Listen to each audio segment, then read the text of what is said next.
In this video, we're going to repair the speaker area on this 1971 Camaro. Stay tuned. Alright guys, so here's what we're working on today. We're going to be cutting this area out on the passenger side and the driver's side. So basically I'm assuming somebody tried to fit large speakers in through the top. So they cut all this out and pushed it down. And basically I just want it back to factory, so I have a used panel from another car, and I'm going to go ahead and cut the replacement pieces out of the used panel and then put them on here and cut out a section here, and then we'll weld in the replacement pieces, and then hopefully all this is repaired. So let's go ahead and take a look at the replacement panel. I haven't even opened it yet, so we'll go ahead and do that, make sure it's all good.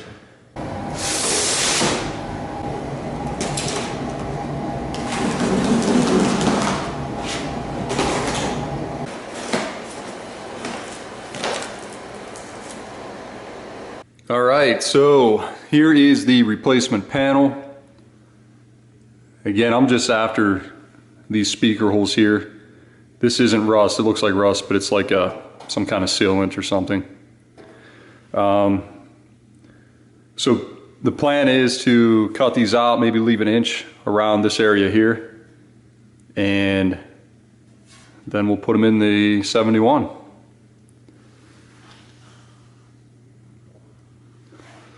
Alright guys, so this actually isn't the one I ordered, but it'll work. The one I ordered had this side like this with these holes, and over here they weren't this type of hole, they were a smaller hole, which I think would be correct for my car. So let me show you. Like this here, so this right here is the passenger side. And I believe this is the type of hole that came on this car here. And again, if you look over here at the driver's side, we get this type of hole. So, but that's not a big deal. We'll go ahead and use it anyway. So my understanding of why these holes are different is that a lot of these cars only came with one speaker on the driver's side. I don't know if that's accurate or not. Let me know what you guys know on that, or why this hole is different here.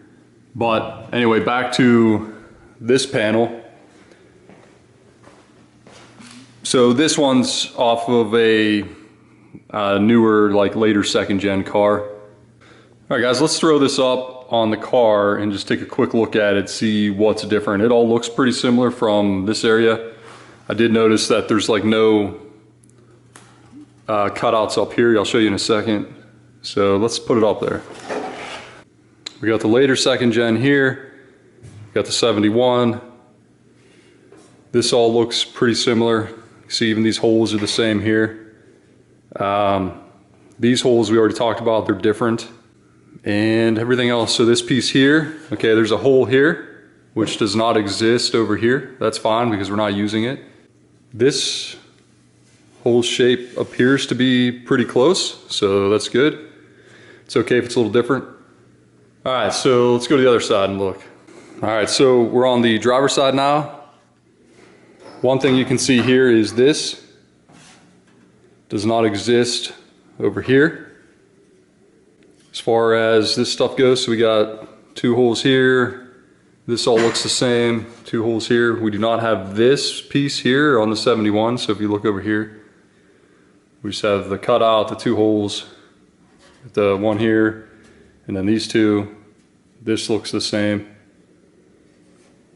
This is different, so we don't have this over here. All right guys, so I'm going to go ahead and remove all the paint on the bottom side and the top side of these speaker holes. It's just going to be easier to do it now while the panel's whole than it would be to do it after the speaker holes are cut out. So I'm going to go ahead and set up the camera, get that done, and then we'll be ready to cut some metal.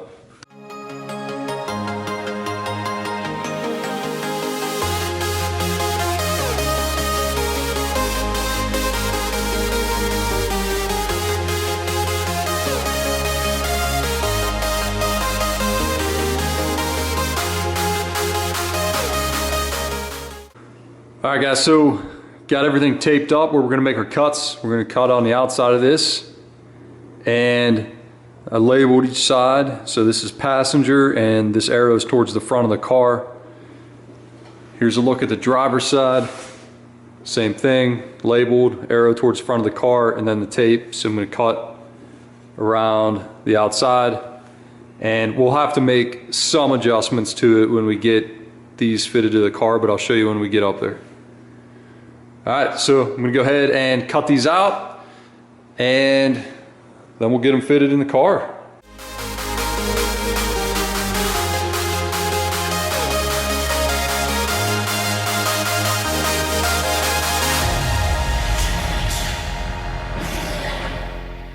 All right, so I'm just gonna go ahead and clean up the edges, cut it out. We got some rough cuts. So we'll go ahead and clean that up, and then hit the edges where we're gonna weld with a Scotch-Brite disc.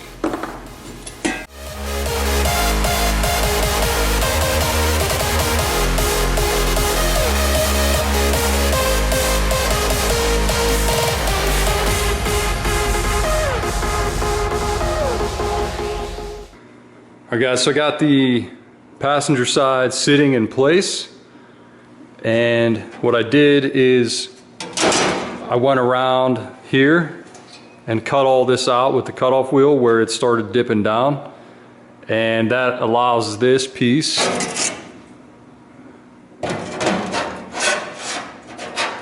to basically drop in place, get it close. So now what I'm going to do is clamp this down, and then we're going to cut around it with the cutoff wheel, so we'll get a nice fit.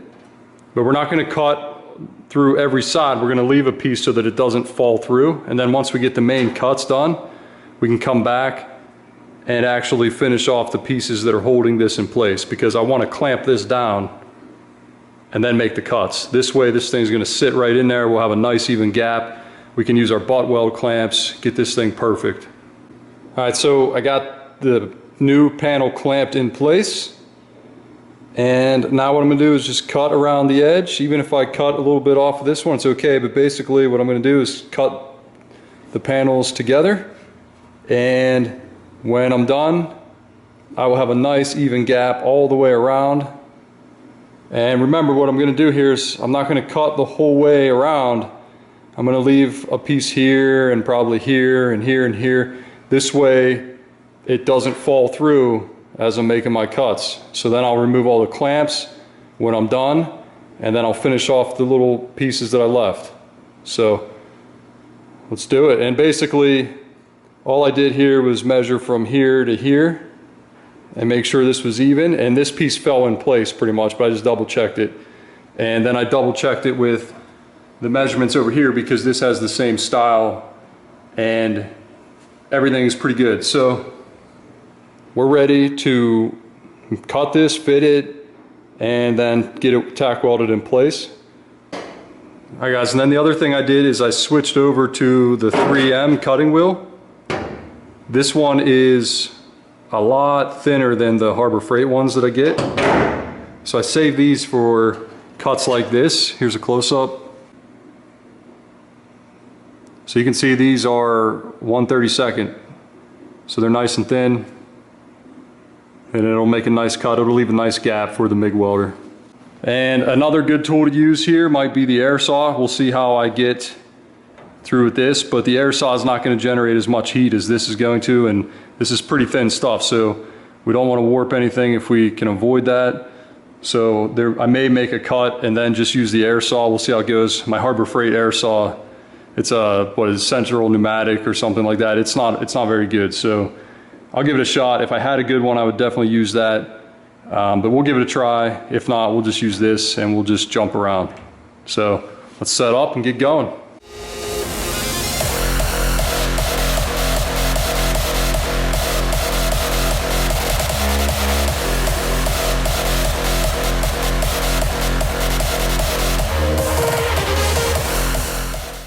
All right, so we got this thing clamped in place with these butt weld clamps. You can pick these up at Harbor Freight, Amazon, wherever.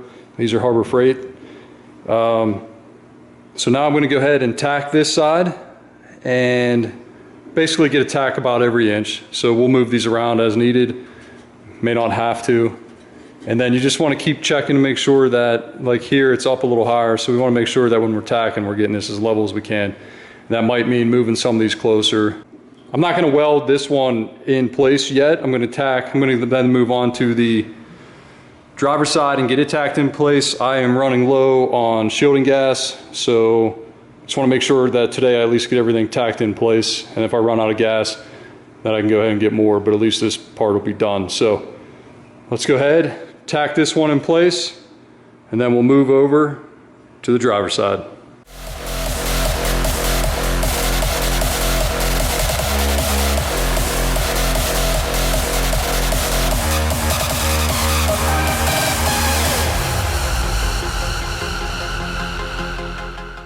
All right, quick update. We got this tacked in place.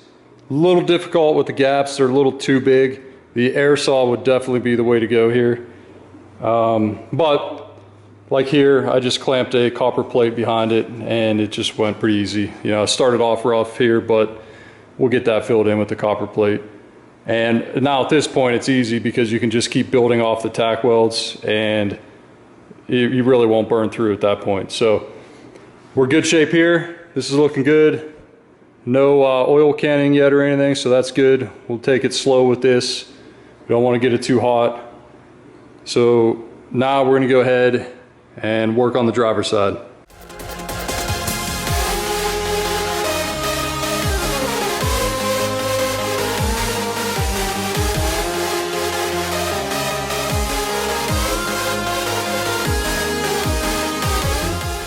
All right, guys, we got the driver's side tacked in place. This one was a little trickier just because I wanted to save all this original stuff. So a little thinner cut on this side, and over here came down around this piece here.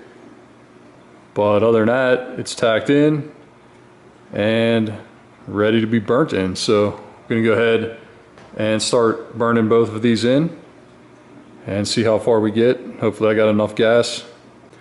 All right, so we got the pieces welded in, we got the welds dressed.